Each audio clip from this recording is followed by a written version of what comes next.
தேசிய செயலாளர், இந்த நிகழ்ச்சிக்கு வருகை புரிந்திருக்கின்ற மரியாதைக்குரிய அண்ணன் சத்யகுமார் அவர்களை, பாரதிய ஜனதா கட்சியினுடைய பாண்டிச்சேரி மாநில தலைவர் சகோதரர் சாமிநாதன் அவர்களை, பாண்டிச்சேரி மாநிலத்தினுடைய மாண்புமிகு உள்துறை அமைச்சர் திரு நமச்சிவாயம் அவர்களை, மாண்புமிகு உணவு வழங்கல் துறை அமைச்சர் திரு சாய் சரவணகுமார் அவர்களை, நம்முடைய பாராளுமன்ற உறுப்பினர் மாண்புமிகு திரு செல்வ கணபதி அவர்களை, மற்றும் இங்கு வருகை புரிந்திருக்கும் சட்டமன்ற உறுப்பினர்கள் திரு ராமலிங்கம் அவர்கள், திரு வெங்கடேசன் அவர்கள், திரு அசோக் அவர்கள், திரு ஜான்குமார் அவர்கள், திரு ரிச்சர்ட் அவர்கள், திரு சிவசங்கர் அவர்கள், ராமலிங்கம் அவர்கள் மற்றும் இங்கு இருக்கின்ற ஊடக சகோதரர்கள் அனைவருக்கும் என்னுடைய அன்பு கலந்த வணக்கத்தை தெரிவித்துக் கொண்டு, இந்த வரலாற்று சிறப்புமிக்க ஒரு நாள், இன்றைய நாள் பாரத பிரதமர் திரு நரேந்திர மோடிஜி அவர்களினுடைய 9 ஆண்டு பொற்கால ஆட்சியினுடைய சாதனைகளை விளக்குகின்ற இந்த மீடியா சகோதரர்களுக்கான இந்த கூட்டம். சகோதரர்களே, உங்களுக்கெல்லாம் தெரியும், 2004 2014 வரலும் இந்த நாடு எந்த அளவுக்கு பின்தங்கி இருந்தது என்று. பேப்பர் திறந்தா தினந்தோறும் ஊழல்கள். 2G மிகப்பெரிய ஊழல், காமன்வெல்த் ஊழல், நிலக்கரியில ஊழல், இப்படி தினந்தோறும் ஊழல் ஊழல் ஊழல் என்ற செய்தி இந்திய மக்கள் அனைவரும் ரொம்ப வேதனைப்பட்டு கொண்டிருந்த தருணம். அந்த தருணத்தில் 2014 நம்முடைய பிரதமர் திரு நரேந்திர மோடிஜி அவர்கள் மிக பெரும்பான்மையான தொகுதிகளில் வெற்றி பெற்று பாரத பிரதமராக ஆன பிறகு இந்த நாடு இன்றைக்கு மிகப்பெரிய ஒரு முன்னேற்றத்தை அடைந்திருக்கிறது. இந்த 9 ஆண்டுகள்ல 9 ஆண்டுகள் இந்த மகத்தான ஆட்சியில எவ்வளவோ சொல்லிட்டு போலாம்.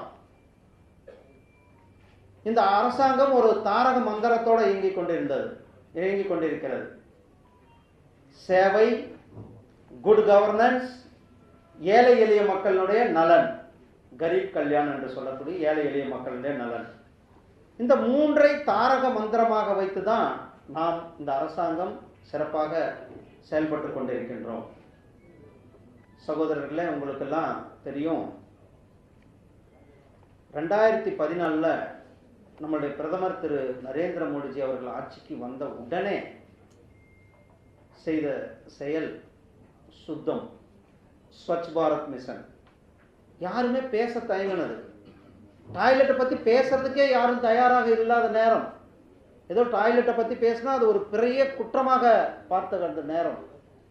ஒவ்வொரு மக்களுக்கும், ஒவ்வொருவருக்கும், ஒவ்வொரு வீட்டிற்கும் நம்முடைய சகோதரிகள் கண்ணியமாக வாழ்க்கை இருக்க வேண்டும் என்பதற்காக அனைத்து வீடுகளுமே டாய்லெட் கொடுத்து இன்றைக்கு ஸ்வச் பாரத்தின் கீழே டாய்லெட்டுகளே இல்லாத வீடுகள் இல்லை என்ற நிலை உருவாக்கி இருக்கிறோம். அதே நேரத்தில் தான் சானிட்டரி பேட். யாரு கூட பேசவே, வாய் திறந்து பேச மாட்டேன்ட்டாங்க. நம்மளுடைய சகோதரிகள் படுகின்ற கஷ்டம், நம்மளுடைய தாய்மார்கள் படுகின்ற கஷ்டம், அந்த கஷ்டத்தை நீக்க வேண்டும். சாதாரண விலையில, மிக மலிவான விலையில அவர்களுக்கு அந்த சானிட்டரி பேட் கிடைக்கணும் அப்படின்ட்டு ₹1 பிரதமருடைய மருந்தகத்தில் ₹1 சானிட்டரி பேடு கிடைக்கின்ற அந்த திட்டத்தை நிறைவேற்றி இன்றைக்கு நம்மளுடைய தாய்மார்களும் சகோதரிகளும் ஒரு சுகாதாரமான வாழ்க்கை வாழ்வதற்கு வழி செய்து கொடுத்திருக்கிறது நம்முடைய பிரதமர் திரு நரேந்திர மோடிஜி அவர்கள். அதேபோல் அனைவருக்கும் வீடு கட்டும் திட்டம் இந்த 9 ஆண்டுகளில் மட்டுமே கிட்டத்தட்ட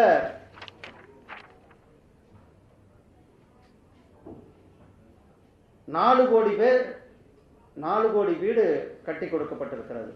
இந்த 9 ஆண்டுகளில் 4 கோடி வீடுகள் கட்டப்பட்டிருக்கிறது. அதில் நம்ம பாண்டிச்சேரியில் கிட்டத்தட்ட 16,000 வீடுகள் நாம் இங்கே கட்டியிருக்கிறோம். அதுக்கு அடுத்து முக்கியமாக சொல்ல வேண்டிய விஷயம், கொரோனா நேரம், உலகமே பயந்து கொண்டிருந்த நேரம். இதுக்கு முன்னாடி ஒரு சாதாரண வேக்சினுக்கு கூட, போலியோ மாதிரி வேக்சினுக்கெல்லாம் கூட நாம் வெளிநாடுகளில் நம்பி இருந்த காலம் இருந்தது. இந்த கொரோனாவுக்கு வேக்சின் உள்நாட்டிலேயே ஆத்ம நிர்பர் பாரத், உள்நாட்டிலேயே தயாரிக்க வேண்டும் என்று முடிவெடுத்து உள்நாட்டிலேயே தயாரித்து கிட்டத்தட்ட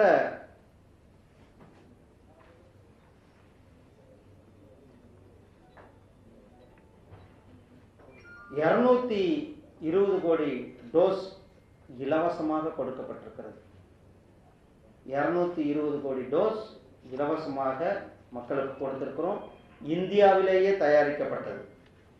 பாண்டிச்சேரிக்கு மட்டுமே கிட்டத்தட்ட 22,74,000 டோஸ் நம்ம பாண்டிச்சேரிக்கு கொடுத்துருக்குறோம். அதே போல் நான் சொன்னேன், ஏழை எளிய மக்களினுடைய நலனுக்கான இந்த அரசாங்கம், ஏழை எளிய மக்களினுடைய மேம்பாட்டிற்காக செயல்படுகின்ற அந்த அரசாங்கம் எனக்கெல்லாம் நல்லா ஞாபகம் இருக்கிறது. நாங்கள்லாம் கிராமத்திலேருந்து வந்திருக்கிறோம். குடி தண்ணீருக்கு எந்த அளவுக்கு கஷ்டப்பட்டுக்கிட்டு இருந்த சூழ்நிலை இருந்தது. எப்படா 2004-05 லாரி, தண்ணி லாரி எப்போ வரும் அப்படின்ட்டு சைக்கிளில் வச்சுட்டு நம்ம போய் 5 கிலோமீட்டர் 10 கிலோமீட்டர் தண்ணிக்காக நடந்து கொண்டிருந்த சூழ்நிலை இருந்தது. அந்த சூழ்நிலைக்கு முற்றுப்புள்ளி வைக்க வேண்டும். அந்த சூழ்நிலைக்கு முற்றுப்புள்ளி வைத்து இன்றைக்கு ஜல்ஜீவன் மிஷன் திட்டத்தின் கீழே ஒவ்வொரு வீட்டுக்குமே சுகாதாரமான சுத்தமான தண்ணீர், குடி தண்ணீரை இன்றைக்கு நம்முடைய பிரதமர் திரு நரேந்திர மோடிஜி அவர்கள் கொடுத்து கொண்டிருக்கிறார்கள். விவசாயிகளை எடுத்துக்கொள்ளலாம். இதற்கு முன்னால் அப்போதைய பிரதமர் திரு ராஜீவ்காந்தி அவர்கள் சொன்னார்கள், 100 ரூபாய்க்கு திட்டம் போட்டால் 15 ரூபாய் தான் பயனாளிகளுக்கு சென்று சேருகிறது என்று. இதை மாற்ற வேண்டும். 100 ரூபாய்க்கு திட்டம் போட்டால் 100 ரூபாயும் நேரடியாக பயனாளிக்கு சென்று சேர்கிறது நம்முடைய பிரதமர் திரு நரேந்திர மோடிஜி அவர்களுடைய ஆட்சியின் கீழே. விவசாய சன்மான் நிதி, விவசாயிக்கு வருடத்திற்கு 6,000 ரூபாய் கொடுத்துக் கொண்டிருக்கின்றோம். அந்த விவசாய சன்மான் நிதி கிட்டத்தட்ட 11 கோடி விவசாயிகளுக்கு நாடு முழுவதும் கொடுத்து கொண்டிருக்கின்றோம். நம்மளுடைய பாண்டிச்சேரியில் கிட்டத்தட்ட 11,000 விவசாயிகள் வருடத்திற்கு 6,000 ரூபாய் அந்த விவசாய சன்மான் நிதியை பெற்றுக் கொண்டிருக்கிறார்கள். அதே போல உஜ்வாலா யோஜனா, ஒரு காலத்தில் கேஸுக்காக எம்எல்ஏ வீடு, எம்பி வீடு, இப்படி ரெக்கமெண்டேஷனுக்கு போய் கொண்டிருந்த நேரம் காங்கிரஸ் கவர்மெண்ட்ல அனைவருக்கும் இலவசமாக உஜ்வாலா திட்டத்தின் கீழ் கேஸ் கொடுக்கும் திட்டத்தை நிறைவேற்றி கிட்டத்தட்ட 9,58,00,000 பேருக்கு இலவசமாக இந்தியா முழுவதும் கேஸ் கனெக்ஷனை கொடுத்துருக்கிறோம். நம்மளுடைய பாண்டிச்சேரியில் கிட்டத்தட்ட 15,000 பேருக்கு நாம் இலவசமாக இந்த கேஸ் கனெக்ஷனை கொடுத்துருக்குறோம். நல்ல சுகாதாரம் வேண்டும், நல்ல ட்ரீட்மெண்ட் வேண்டும். ஏழை எளிய மக்களும் உயர்தர ட்ரீட்மெண்ட், உயர்தர மருத்துவ சிகிச்சை பெற வேண்டும். எப்படி சென்னை மாதிரி பெருநகரங்களில், பாண்டிச்சேரி மாதிரி பெருநகரங்களில் கிடைக்கின்ற உயர்தரமான சிகிச்சை சாதாரண கிராமத்தில் இருக்க ஏழை எளிய மக்களுக்கும் கிடைக்க வேண்டும் என்பதற்காக பிரதமருடைய ஆயுஷ்மான் பாரத் திட்டத்தின் கீழே 5 லட்சம் ரூபாய் பெருமானம் உள்ள இன்சூரன்ஸ் கார்டானது கிட்டத்தட்ட 14 கோடி பேருக்கு 15 கோடி பேருக்கு இந்தியா முழுவதும் கொடுக்கப்பட்டிருக்கிறது. நம்மளுடைய பாண்டிச்சேரியில் 25,000 பேருக்கு கொடுக்கப்பட்டிருக்கிறது. ஏழை எளிய மக்கள் கொரோனா நேரத்தில் பாதிக்கப்படக்கூடாது, அனைவருக்கும் உணவு கொடுக்க வேண்டும், ஒருத்தர் கூட பசியோடு இருக்கக்கூடாது அப்படின்ட்டு தான் நம்முடைய பிரதமர் திரு நரேந்திர மோடிஜி அவர்கள் 80 கோடி பேருக்கு மாதந்தோறும் 5 கிலோ அரிசி 1 கிலோ பருப்பு வருகிற டிசம்பர் வரலுமே கூடுதலாக ரேஷனில் கொடுத்து கொண்டிருக்கின்றோம். இப்படி முத்ரா வங்கி திட்டம், ஜன்தன் வங்கி திட்டம், start up India, stand up India, இப்படி திட்டங்களை நாம் நிறைவேற்றிக் கொண்டிருக்கின்றோம். ஏழை எளிய மக்களினுடைய திட்டங்களை நிறைவேற்றிக் கொண்டிருக்கின்ற அதே நேரத்தில் இந்த நாட்டினுடைய குட் கவர்னன்ஸ், இந்த நாட்டினுடைய பொருளாதார வளர்ச்சி, இந்த 9 ஆண்டுகள்ல நம்முடைய பிரதமர் திரு நரேந்திர மோடிஜி அவர்கள் எடுத்த மிக முக்கியமான பொருளாதார நடவடிக்கைகளால இன்றைக்கு இங்கிலாந்தை பின்தள்ளி இந்தியா மிக பெரிய பொருளாதாரத்தில் முன்னேறிய நாடாக இன்றைக்கு 5வது இடத்துல நாம் வந்திருக்கின்றோம். அதே போலதான் இன்ஃப்ராஸ்ட்ரக்சர் டெவலப்மெண்ட், PM கதிசக்தி திட்டத்தின் கீழே ஒரு மிகப்பெரிய தேசிய நெடுஞ்சாலைகள், விமான நிலையங்கள், கப்பல் போக்குவரத்து, நீர்வழி போக்குவரத்து, இதிலெல்லாம் மிகப்பெரிய ஒரு வெற்றியை இன்றைக்கு வெற்றி நடை போட்டுக் கொண்டிருக்கின்றோம். அதே நேரத்தில் வெளிநாடுகளினுடைய தொடர்பு உங்களுக்கு எல்லாம் தெரியும். ரஷ்யாவுக்கும் உக்ரைனுக்கும் வார் நடந்து கொண்டிருக்கின்றது. 2 நாட்டுக்கு போர் நடந்து கொண்டிருக்கிறது. அங்கு 23,000 இந்திய மருத்துவ மாணவர்கள் அங்கு இருக்கிறார்கள். அவர்களை மீட்டு இந்தியாவுக்கு கொண்டு வர வேண்டும் என்பது ஒரு சாதாரண பணி அல்ல. நம்முடைய பிரதமர் திரு நரேந்திர மோடிஜி அவர்கள் ஆபரேஷன் கங்கா திட்டத்தின் கீழே அந்த பெயர் வைத்து 2 நாடுகளிலும் பேசி, 2 நாட்டினுடைய தலைவர்கள்ட்ட பேசி 23,000 ஸ்டூடெண்டையும் பத்திரமாக மீட்டு கொண்டு வந்திருக்கின்றோம்னா நம்மளுடைய மதிப்பு, நம்மளுடைய நாட்டினுடைய மதிப்பு, நம்மளுடைய பிரதமருடைய மதிப்பு எந்த அளவுக்கு இன்றைக்கு உலக நாடுகளில் சென்று சேர்ந்திருக்கிறது, அவர்கள் எந்த அளவுக்கு இன்றைக்கு நம்மளுடைய பேச்சை கேட்கிறார்கள் என்றது நாம் பார்க்க முடியுது. சகோதரர்களே,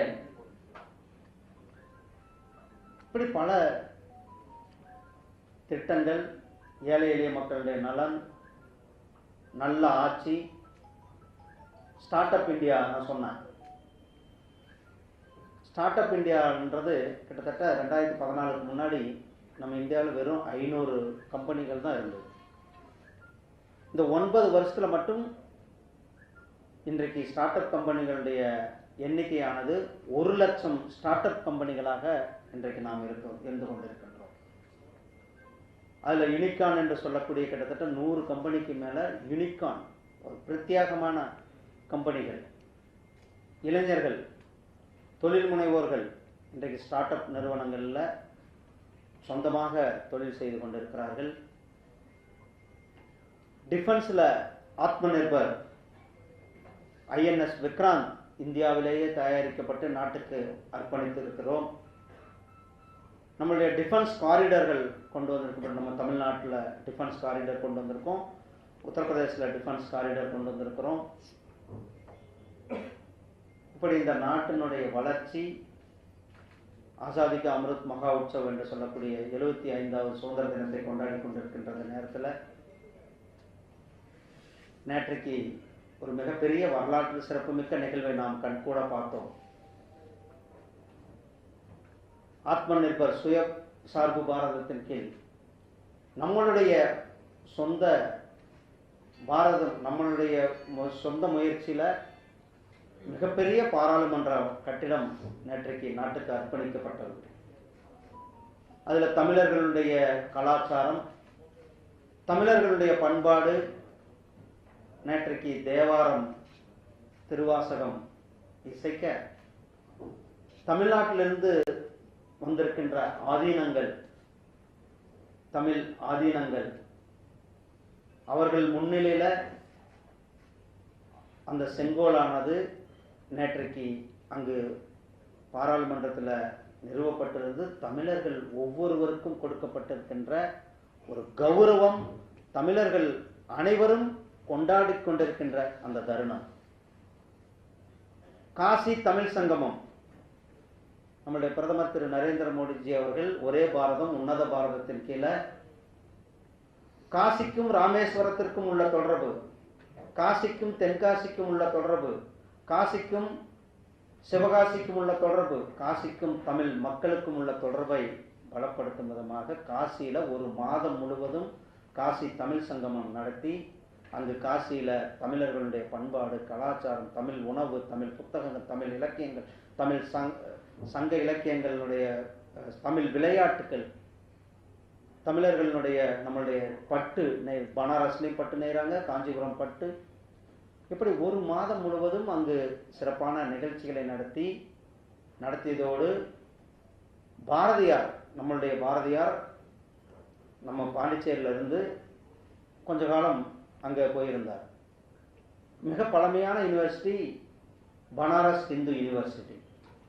அந்த யூனிவர்சிட்டியில் தமிழ் இருக்கைக்கு நம்மளுடைய பாரதியார் அவர்களுடைய பெயரில் பாரதியார் இருக்கை அங்கே ஆரம்பிக்கப்பட்டிருக்கிறது.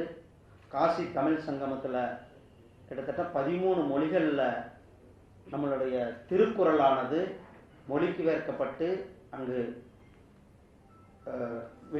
மொழிபெயர்க்கப்பட்டு ரிலீஸ் செய்யப்பட்டது.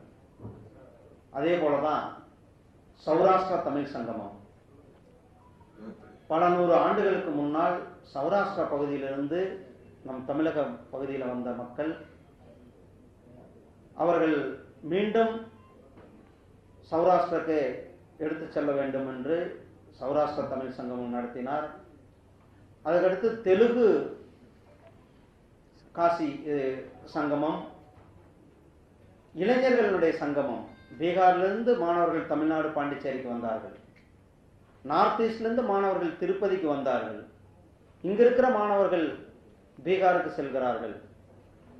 திருப்பதியில் இருக்கிற மாணவர்கள் நார்த் ஈஸ்ட் செல்கிறார்கள். இப்படி பல்வேறு இந்தியா ஒன்றே, ஒரே கலாச்சாரம், ஒரே மக்கள், ஒரே நாடு, உன்னத நாடு என்ற திட்டத்தின் கீழ பல திட்டங்களை, நிகழ்ச்சிகளை நாம் செய்து கொண்டிருக்கின்றோம். இன்றைக்கு உலக நாடுகள் போற்றும் விதமாக, உலக நாடுகளுக்கு எடுத்துக்காட்டாக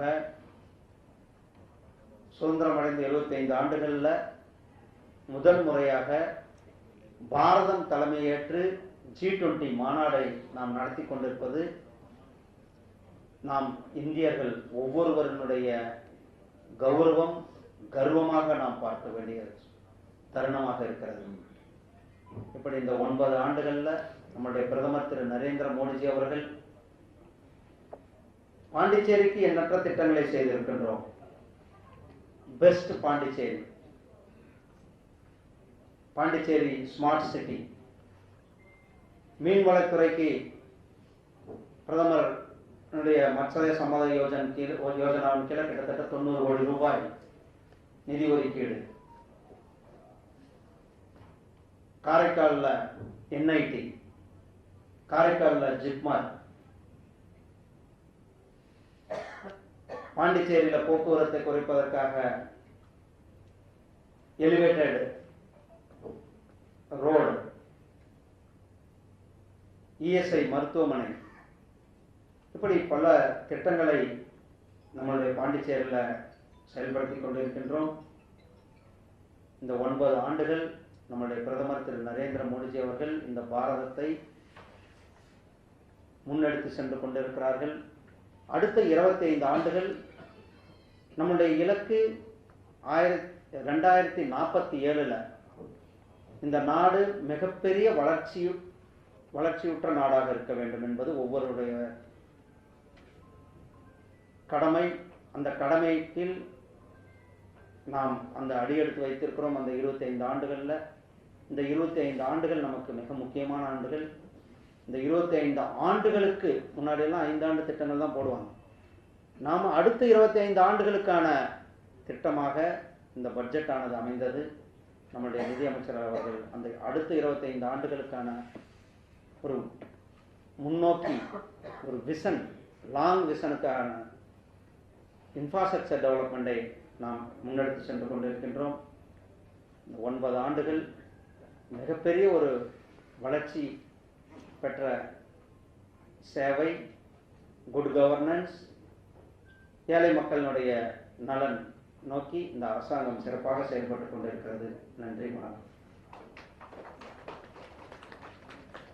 இப்பொழுதைக்கு நம்மளுடைய தேசிய சொல்லுவீங்களா? அதுக்கு பிறகு அதை இன்ட்ராக்ஷன் வச்சுக்கலாம்.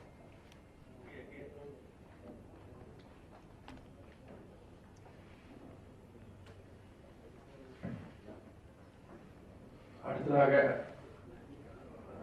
பாரதிய ஜனதா கட்சியினுடைய தேசிய செயலாளர் சத்யகுமார் அவர்கள் புதுச்சேரி மாநிலத்திற்கு பத்திரிகையாளர் சந்திப்புக்கு வருகிறார். அவர் வந்து 9 ஆண்டுகள் முடித்துள்ளார். Honorable Union Minister, Sri respected Muruganji, Bharatiya Janata Party Pondicherry State Union President, respected Swaminathanji, Honorable Ministers, Namaswayamji, Sarvakumarji, and all respected Honorable MP, MLAs and media friends. I seek apology for making you wait for long. And as Honorable Minister elaborated, the 30th May marks the completion of 9 years of Narendra Modi's stint as Prime Minister. These 9 years have been dedicated to bring about a comprehensive development which includes inclusiveness, progressive and sustainability. Since assumption of office in 2014, the Honorable Prime Minister of India, Narendra Modi ji, remained very firm in keeping India first, be it bringing in economic policies, robust economic policy, or nation first foreign policy, or taking historical measures or initiatives for the empowerment of marginalized sectors, women, farmer, and creating employment for the youth of this country. So, Honorable Minister has elaborated, has taken up all the issues extensively, but I want you all to go back to the past. Under what circumstances Narendra Modi ji became Prime Minister of this country in 2014? When he took reins of this country, the country was undergoing a policy paralysis. There was an utter chaos. There was revenue deficit, there was fiscal deficit, there was current account deficit, there was trade deficit, there was trust deficit. There is utter chaos in the country. But within a span of just 9 years, the inflation was the highest, almost at 12%, and the growth rate was lowest at 4.6%. But having inherited an otherwise bankrupt economy, within a span of just 7-8 years, Narendra Modi ji with his astounding leadership qualities, robust economic policies, great human values, and nation-first conviction could transform the otherwise bankrupt economy into one of the largest economies of the world. Now we stand at 5th place with a $3.5 trillion economy. That this is very pertinent to note that in the backdrop of global challenges like Corona, where all the major economies have taken a very bad hit, but India is maintaining a sustainable growth somewhere between 6 to 7%.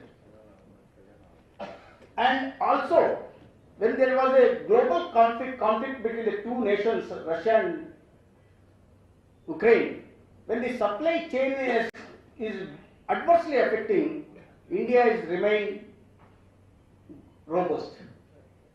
While the all other major economies are badly hit by the recession, UK 75%, US 70%, all major economies, you name any economy, country, nation, is badly hit. But India remained that nothing to do with the recession, it is a 0% recession, it is because of the leadership qualities of Narendra Modi ji and the initiative he has taken in the last 9 years.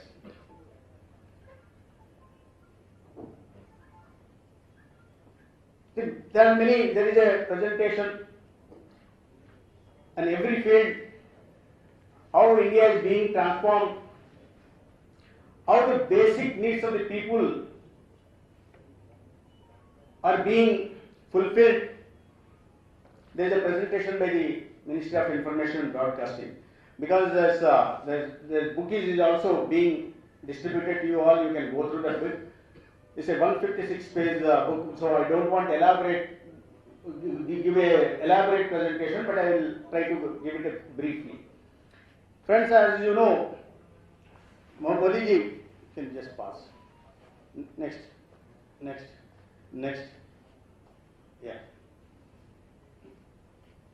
The first focus of Narendra Modi ji's government was on empowering the marginalized sections, elevating the poverty. The many initiatives has taken. The one among the first is the construction of Pakka houses, affordable houses for the poor. 3.5 crore houses have been built under Pradhan Mantri Awas Yojana in urban areas and also in rural areas. That is one of the major initiatives taken in favor of the poor or marginal sections of the country. Many such decisions like covering 40% of the poor under Ayushman Bharat, where you get 5 lakh financial assistance up to 5 lakh rupees. 40% of the total population of India is covered under that program. And another program, Minister was also saying that almost 12 crore toilets have been constructed in the past 9 years, which was ignored in 65 years of misgovernance of previous regimes. Next. LPG, this is another success story. 9.6 crore LPG connections are being given to the poor families, women particularly. Next. When the entire world was hit by Corona, there was little impact on India. For various reasons, the main reasons was infusing almost 28 lakh crores rupees into the market under Atmanirbhar package, and the second one is Garib Kalyan Yojana, taking care of poor by distributing free ration every month to the 80 crore people of this country. Next. The one sanitary pads is next. Jan Aushadhi Kendras, 9,300 plus Jan Aushadhi Kendras have been where you get the generic medicine at the cost of for the less cost of almost 70 to 80% lesser than what you get in a allopathic shops. Farming, and when I talk about marginal sections, almost 30 crore poor in this country have been covered under Pradhan Mantri Suraksha Bima Yojana. 30 crore people and 15 plus crore people are covered under Jeevan Jyoti Bima Yojana. More than 5 lakh people are covered under Atal Pension Yojana. Then 45 lakh people are being given Samdan Mandan Pension Yojana. Next. Then agriculture and allied activities have always been a key element in India's socio-cultural life and economy, because it's considered to be a backbone of it. That's why the many initiatives for agriculture sector have been taken. The one among them is giving 6,000 rupees to 11.7 crore farmers in the country. So far, 2.85 lakh crores have been directly transferred into the accounts of the farmers through direct benefit transfer. And another is giving 24 crore soil health cards and 1 lakh agri infrastructure fund. If making a separate provision for agri infrastructure for construction of cold storages or godowns, similar thing, 1 lakh crore never happened in the history of India. Then apart from that, every year the budgetary allocation for agriculture sector year on year it is being increased. It was 2013-14 financial year, it was only 21,000 crores. This fiscal, it is 1,25,000 crores, which means 5.7 times in the last 4 years, in last 10 years. In last 10 years, the budget allocation for agriculture has gone up by 5.7 times. And more importantly, the subsidy on fertilizers, the subsidy DAP, phosphate, are being distributed uninterruptedly to the farmers with a subsidy. Last fiscal it was whopping 2.25 lakh subsidy has been given on fertilizers. This year it is 1.10 lakh crores, 1,10,000 crores. So that is the trust that is being given on agriculture sector in the country. Then Modi ji has taken many historical decisions like providing reservation to the economic weaker sections, 10% reservations, or abrogating Article 370, or triple talaq, or many such historical decisions, which includes. No, you have gone beyond. Anyway, leave that. Then many initiatives like for women also. For example, Nari Shakti, 3.5 crore Sukanya Samriddhi Yojana is being benefited, women are being benefited through the scheme. And Matruvandana, almost 42 lakh, 3.28 crore, the pregnant women are getting benefit out of Matruvandana. And when I speak about Mudra Yojana, the 69% of the Mudra beneficiaries are women, and 80% of the stand-up beneficiaries are women again. So the women is being kept at the forefront. The 62% of the allocations of houses under Pradhan Mantri Awas Yojana are again women. That is the trust being given for empowerment of women, and more particularly youth, keeping the demography of India, where 65% of the population is below the age of 35%. Modi ji has come up with many initiatives like Stand Up India, Start Up India, Make in India, Digital India, Skill India. Under Pradhan Mantri Kaushal Vikas Yojana, 1.57 crore people have been trained and they are accommodated somewhere or the other. And the biggest success story of India is, Honorable Minister was mentioning, Start Up India, where you have more than 100 unicorns and nearly 1 lakh startup, with valuation of which all put together includes comes to $370 billion. The valuation of total startups of India is $370 billion. There are 2 lakh stand-up accounts in India, where you get 25 lakhs loan with a subsidy of 35%. You avail loan, 25 lakh loan, and you straight away you get subsidy of 8.75 lakhs. So you will have to repay only 16.25 lakhs. And another story is Mudra Yojana. There are 39.8 crore, 39.8 crore, almost 40 crore Mudra Yojana accounts where you get loan up to 40,000. These are all intended to create employment generation, apart from Deen Dayal Upadhyay Kaushal Vikas Yojana and other schemes. Many such incentives and initiatives are also taken. Then when I come to see, and Minister was saying how the foreign policy is. What is Vande Bharat mission? What mission Kaveri was? How the students were brought back? How our rogue nation, which is abetting and aiding terrorism, neighbor countries, are being taught a lesson and isolated on the international arena. That is one thing. But any political party, they keep giving promises.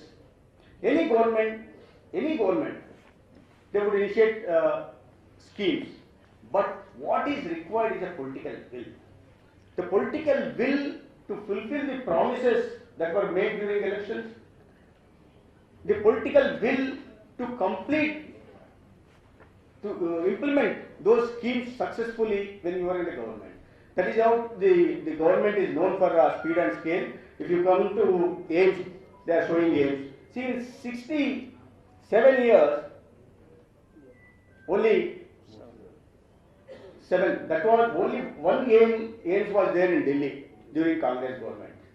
The another aims was sanctioned in Raebareli during again UPA government. During UPA, Raebareli, that was in 2012. Only 2 aims during Congress.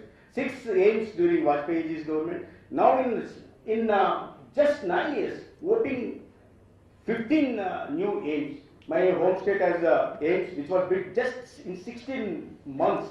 And Tamil Nadu, the neighboring state, Tamil Nadu has aims in Madurai.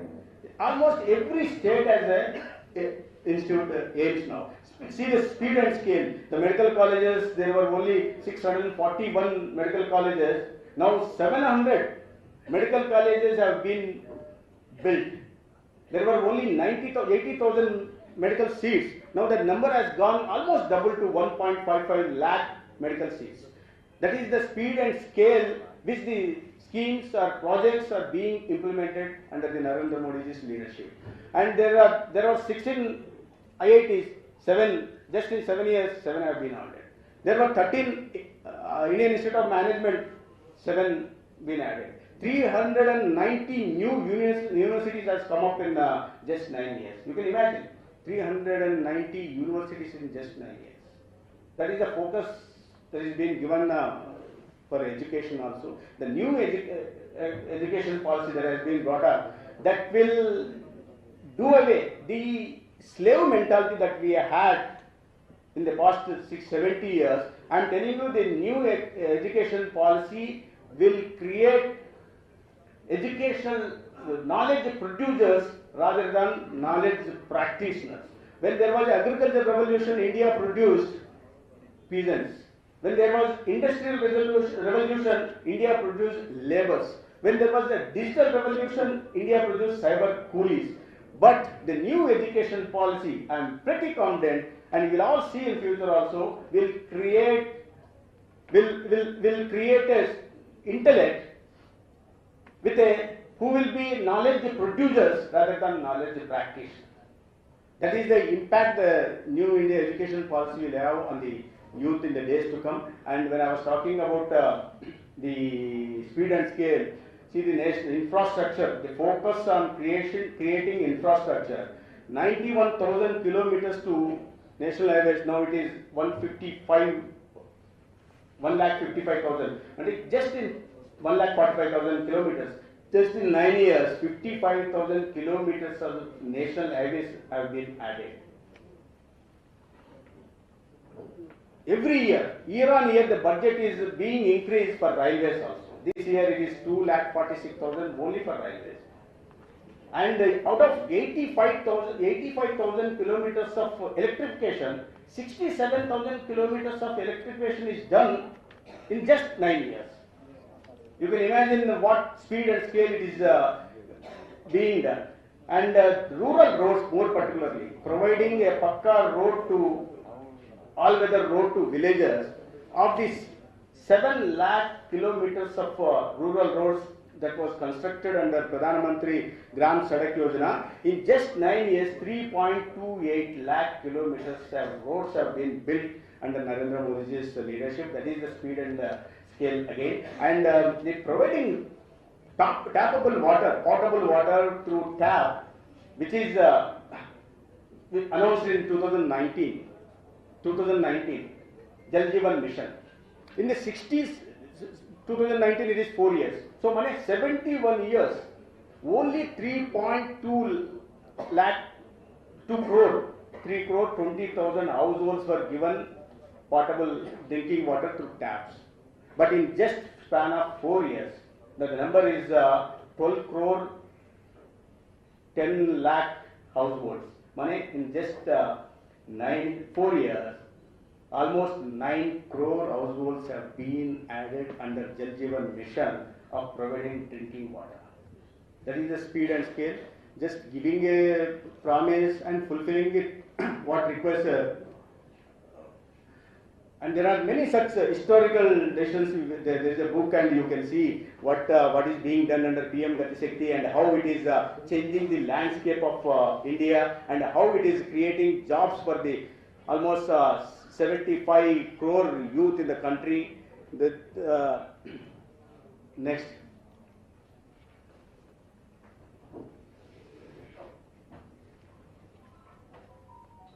No, this is the speed and scale. Then I talk again broadband connectivity.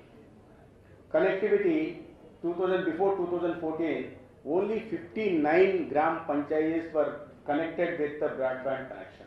Only 59 gram panchayats. In the past 9 years, under BharatNet, 1,93,000 gram panchayats are connected now. 59 to 1,93,000. And you can imagine, when the Saubhagya Yojana was brought in 2017, there were 2 crore 86 lakhs, sorry, I am